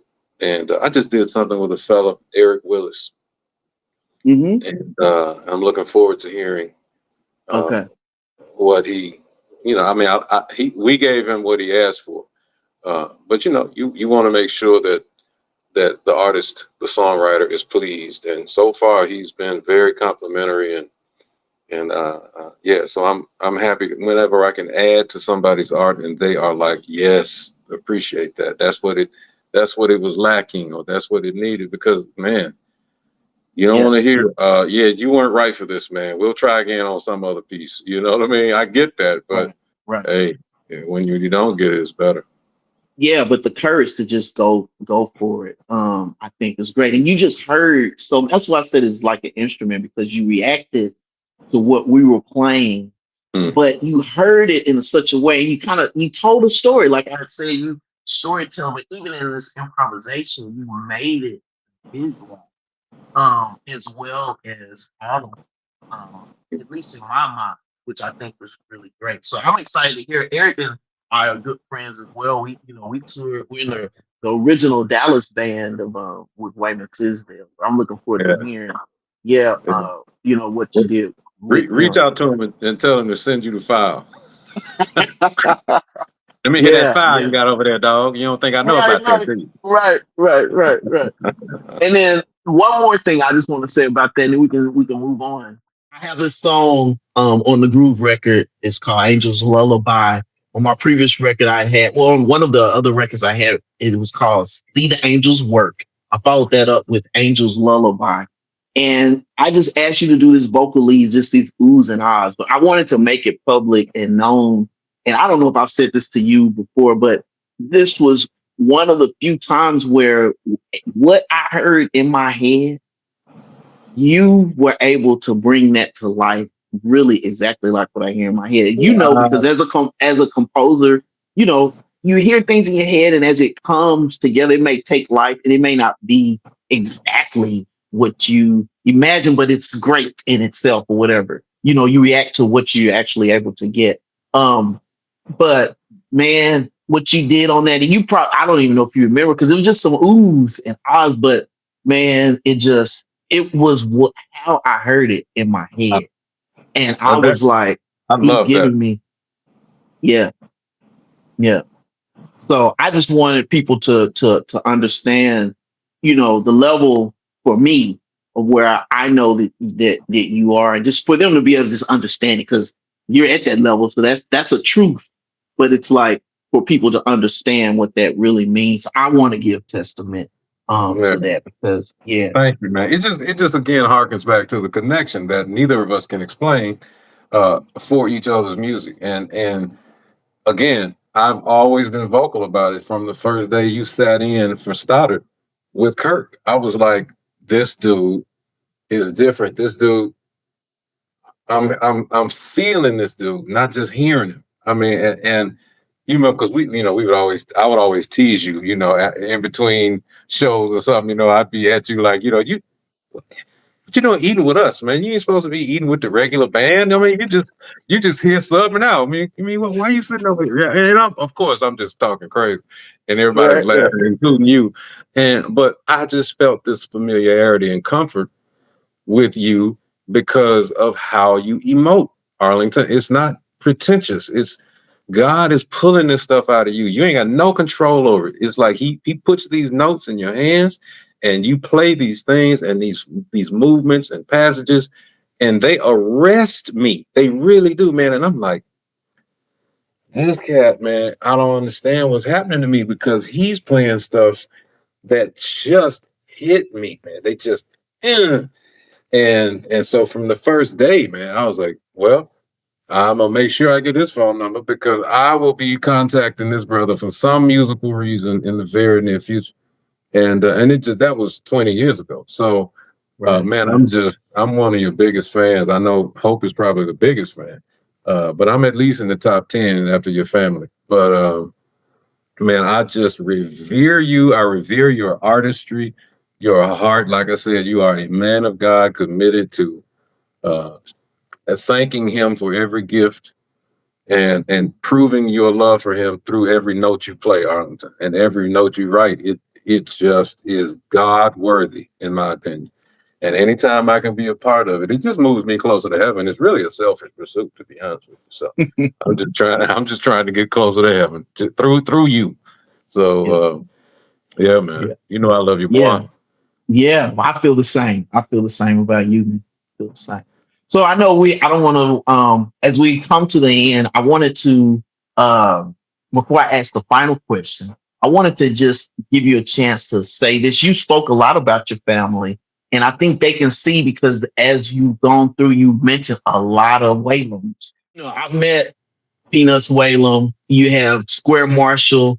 I know you have nephews and a lot of other family. I did have the opportunity to work a little bit with Kyle Whalum when we were both working with Kirk.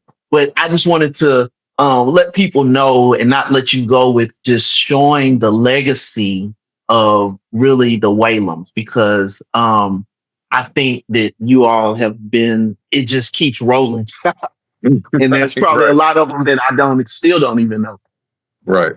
Well, as far as I can go back, I never met my paternal grandfather. He died in 1947. But as I understand it, he had quite the baritone voice. He had a big booming voice, and he could really, really sing and preach. And my grandmother, his wife, was a pianist for a local church here called Friendship Baptist Church. She also taught music at Hamilton High School. Uh, so they were my earliest connection, awareness, I should say, of music. And of course, their children were my father, my uncle HD, also known as Peanuts, my uncle Wendell, who I mentioned was over the Morehouse College Glee Club, my uncle Harold, who could sing but wound up going into insurance, and then my aunt Rose, who can also sing. She was the baby. Uh, and, here come Kenneth, Kirk, and Kevin. Two of those three followed music. Kenneth is a pastor. All three of us are preachers, but only one of us is a pastor. And then Kirk's kids are Kyle, Evan, who went into another line of work, Corey, Courtney, right? Um, and then Kenneth's kids are probably the most musical faction. That would be Kenneth III, who has his own career. He plays saxophone, and you've probably seen him in your city. Kenneth Whalum III is his name, who's got records of his own. He's even got his own label. His middle brother, Cortland, is a singer extraordinaire. He's here in Memphis, and he's probably on the Broadway style of performances, standards, Sinatra and that kind of thing. He does great work around the city. And Cameron is Cameron is probably the superstar of the family because he's the one that's with Bruno Mars.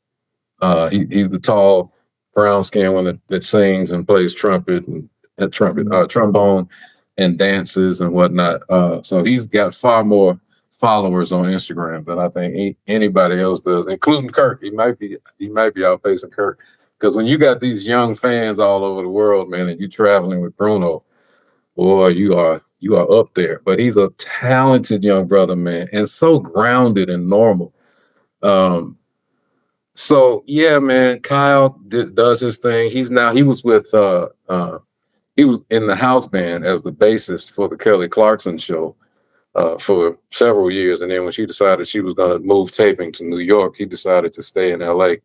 And so he left that particular job and now he's with Katy Perry full time. So yeah, the whole family has a toe at least in the water, right, of music. And it's very, very interesting to look over the landscape of our family history, particularly on my father's side. Now, there is my Uncle Square, who is on my mother's side. He is my mother's younger brother, who is a fantastic bass player, man. He's one of my influences. And we are more, sometimes we're more like brothers than we are uncle and nephew.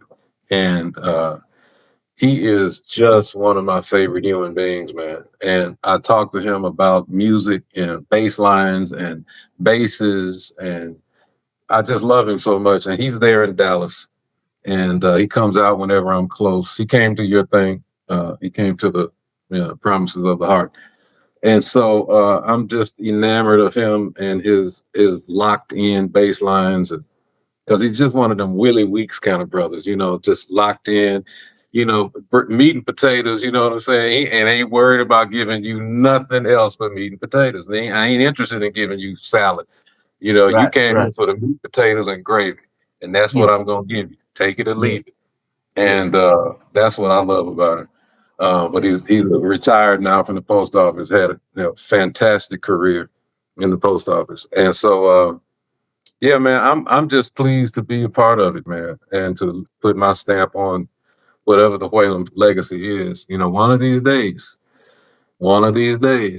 we're going to do a Whalum family record, man. We're going to do a Whalum family record with all of the above mentioned being involved. And I'm looking forward to that. I don't know when, but I'm looking forward to it. Well, I'm sure the world, we're all looking forward to that. So yeah, I'm glad to thank you for at least kind of taking us through, because I want people to understand the Whalum legacy. So now this the last question. This show is called The Way I Hear It, and there's no wrong answer. So wherever your mind goes, but for me, it's really what I live by is like the way I hear it. Some of that we've mentioned is that, I feel like God has given me the ability to play. And of course, we practiced and spent our lives studying everything. But for me, it's just always about him being able to speak through me and just being able to bless people in any capacity. And so it makes me feel good if anybody shares with me that, whatever they needed at the time, if they were sick, or if they were joy and just want to be even more joyous, or use my music for a joyous occasion, or they used it, to meet a need, even if it was a sorrowful need. All of those things, for me, my prayer is always that you get exactly what you need, and not ultimately through me, but through God, through the music that He's given me. You get what you need at the time that you need. So that's the way I hear it. And so that's my philosophy, the way I think, plan, and everything. But my question to you is, how do you hear it? Wow. A lot of similar things are going through my head as far as what I hear when God speaks to me or tells me a certain thing to do or how to behave, react, or not react to particular stimuli. Um, the way I hear God's voice is through repetition. And if just out of the blue I start, let's make a very simple example. If all of a sudden I see uh, Rolls Royces every day, when I hadn't seen a Rolls Royce in 5 years, but all of a sudden I start seeing a Rolls Royce every day, different ones, and I see but at least one every day. Well, then that's kind of comparative to what I hear from God when I need an answer. Uh, if I fast, I'm waiting for repetitive thoughts. I'm waiting for thoughts that repeat themselves in the same way, whether in the affirmative or the negative. That is my answer. Whatever the thing is I fasted for to pray about, if an answer keeps coming to me in the same fashion, not yes today and no tomorrow, but yes today, yes tomorrow, yes Wednesday, yes Thursday, that's the answer. And so in like manner, I will ask God to clarify things for me, so that I can come out of my carnality and do what it is He's telling me, not what I want Him to let me do, not what I want Him to let me do, but what He's telling me to do. And so that takes trust, and that takes trusting God in a way that you have to be okay with if indeed it is not the answer you wanted Him to give you. Yeah. You have to do that answer if you want to stay on track with Him. And so that's kind of how I hear music, hear musical ideas. The way I hear it is the way God has affirmed in me and confirmed in me that is pleasing, I guess you would say. Certainly not everything I would sing or write meets that criteria. I'm not gonna lie about that. Some things I do because it's in the moment doesn't mean it's a bad thing. It just means it's not one of those things that's supposed to be seismic in its effect on the listener. But the things like Strong, I think, was straight from God because He knew Charlie needed this. He knew when she said, "Write me a song," I knew it needed to have gravity. It needed to have gravitas. And I believe that's what was given to me. Just because of how difficult it is to sing, how it affects the listener, what I hear as feedback from any crowd or anything, people have tears in their eyes and they're sharing and commiserating with me. So, but the way I hear things is just a matter of, like I said, God affirming something or me trusting. Trust is everything for me. Trust is my go button. It is my power button. If I have to trust myself first, because the spontaneous thing is not practiced. That's why it's called spontaneous. So it is something that I have to rely on in the moment and not second guess it. The way I hear it is spontaneous. It is given to me in that moment, and I must immediately expel it from my life, from my mouth, from my heart. Everything needs to be given to the hearer in that moment so that it has its maximum effectiveness. Even if it's been recorded and it was released 10 years ago, but somebody just heard it today, I want it to have the same meat and potatoes on it that it had day one. So I want it to sustain you, in other words. So, yeah, man, that's the way I hear it, brother. Yeah. I love it. I love it. Well, thank you Yes, sir. so much, man. Well, I feel like I should say, ladies and gentlemen, Kevin Whalum. I love you, man. And thank you so much Man, for this. This has been a lot of fun, and I really appreciate absolutely. it.